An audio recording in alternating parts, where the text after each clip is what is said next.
to mark a day when there was a concerted assault on journalists in our own country, in our own generation. I was a reporter at that time, a special correspondent for Business India, and I had been following L.K. Advani as he was running his Rath Yatra through UP, gathering people to go with him to Ayodhya to demolish the mosque. In every rally that I would go with him, he would end the rally by asking people to take a pledge saying, "Kasam Ram ki khate hain, mandir wahi banayenge."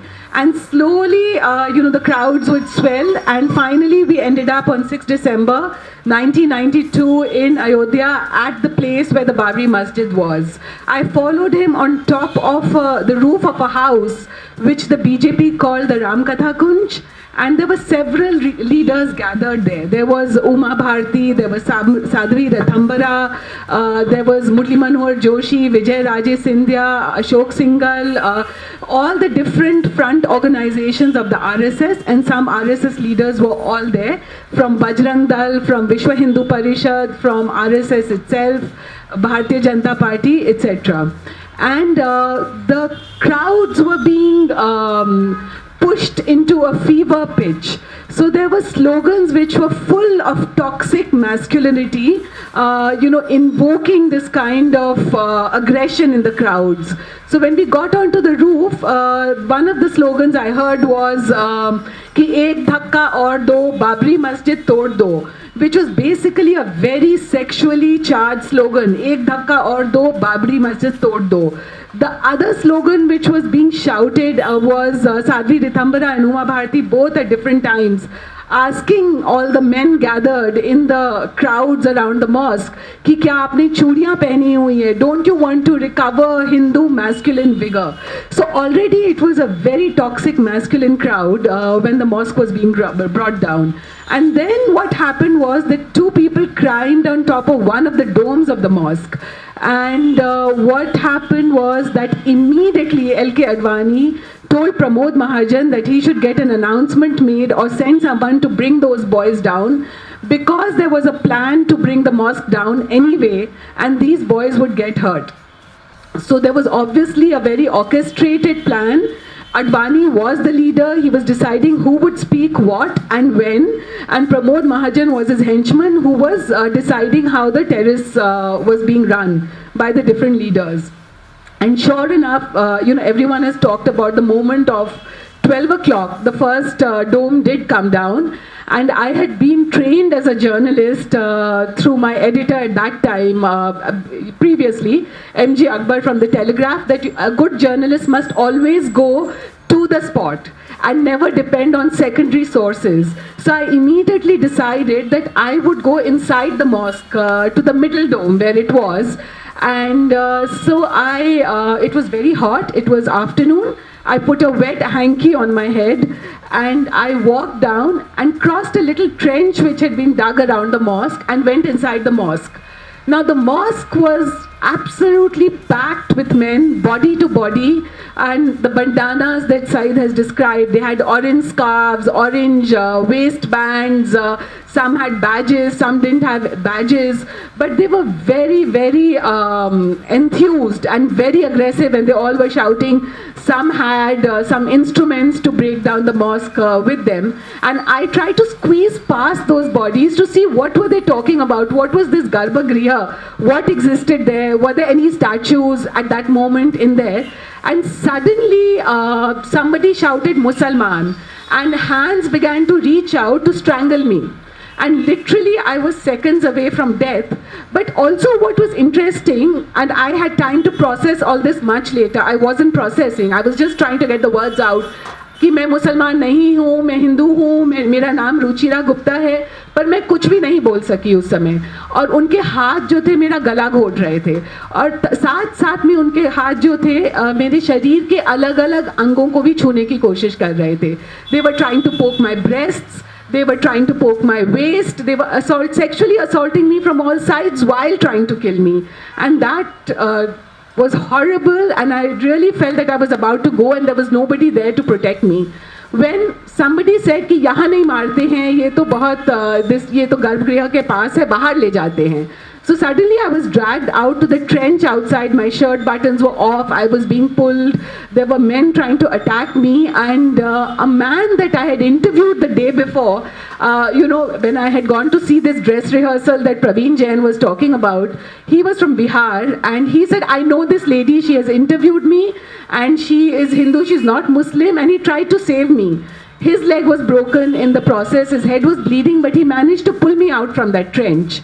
And from that trench, he asked me, where do you want to go? And I said, I want to go to the terrace where L.K. Advani was, because I knew from the morning that L.K. Advani was the leader and he was being supported by Murli Manohar Joshi, Sadhvi Ritambara, Uma Bharti and Pramod Mahajan. So I thought that was the best place to go, the safest.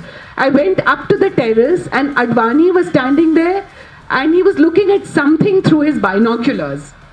So I went up to Advani in my disheveled state and I said that, they're attacking women and they're attacking journalists and you've got to make an announcement on the mic to stop this attack on women and this attack on journalists.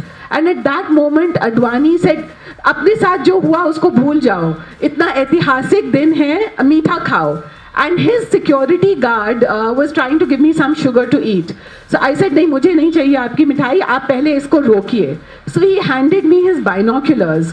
So I said, आप binoculars से क्या देख रहे हैं? And he said कि मुसलमान जो हैं, and there were lots of little huts and jhopris as we call them in Hindi, which were made around the mosque, which happens in most places where poor people go and live near mosques and places of worship. And he said, ये मुसलमान खुद अपने घर जला रहे हैं मुआवजे के लिए. He was actually watching houses burn through his binoculars and he gave me the binoculars to watch those houses burn. So I said, no, I don't want to watch this. I want to ask you, how are you going to stop this violence and how are we all going to get home? He disappeared from the terrace, went down to what was, I later discovered, was the control room in that bungalow that they had used to make their speeches from.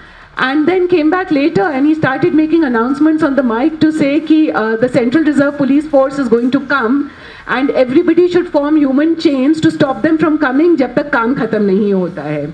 And so then I decided that there was no help on the terrace from any leader. They all were celebrating. Vijay Raje Scindia was saying, ab meri aankhon ko shanti milegi. Uma Bharti, exactly as one of my panelists said, and Sadhvi Ritambara was posing with two other journalists who had come with me, and these two journalists said, this is orgasmic. They later became, both of those journalists were awarded or rewarded to become members of parliament for not testifying against what they saw. But what was the most horrendous for me was also the aftermath of all this. Because I came back to Delhi and I spoke that time on Doordarshan.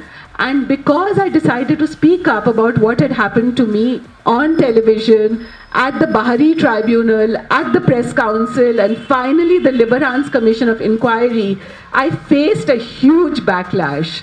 And the backlash was, of course, intimidation. They would vandalize my car, they would breathe heavily on my phone, they would leave messages saying fuck you on my car sometimes, they would call up my editors, they would stalk me. This was common, but also they tried to invisibilize and damage my credibility as a human being and as a witness by saying that she lives with many men, she has lots of boyfriends. Where are her scratch marks? She's doing it for publicity. And finally, when I was testifying in both the Bahari Tribunal and the Liberhans Commission, the questions asked of me were most sexist questions, which was asked by this array of BJP, RSS, VHP, Bajrang Dal lawyers. The questions asked of me were, do you like to act in TV serials?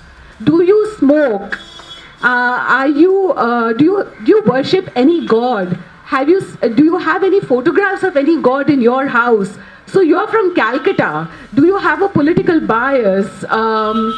You say that you were attacked and your shirt came off. How could you go in such a condition? You're a girl from a good family. How could you go in that condition in front of a big leader like L.K. Advani? So of course my answer was that the shame was his. They had attacked me. He was leading the attack. So I went and I was the victim and they were the perpetrators. But what I find troubling and why I'm here to speak to all of you today, 25 years after the event, is my article at that time in Business India was that how far will the events of that Black Sunday stretch into the future? And I see in so many ways the misogyny, the sexism has become part of the ruling party framework. And there is a woman like Hadia who is in Kerala. She is 24 years old and yet she cannot decide who she will marry, what religion she will practice, and actually she can be kept in custody under no law of the land. There is actually no law that an adult person can be kept in custody for deciding who she marries. But that is exactly what is happening. I have also noticed that there are colleges now which are banning women from wearing jeans. There are debates about whether women should have cell phones.